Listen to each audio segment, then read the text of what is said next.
Dito kami ngayon sa Second Street, Super Second Street sa Hiroshima.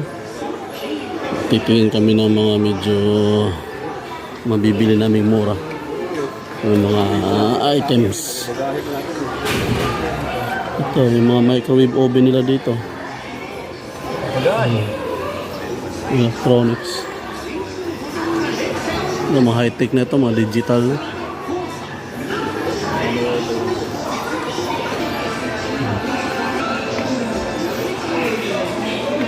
Mga coffee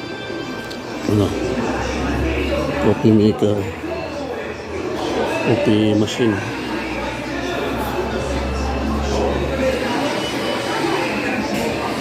Mura lang sa piso natin yun, siguro tag 3,000 lang ito mga to. 3,000. Mahilig ka sa kape, yan o.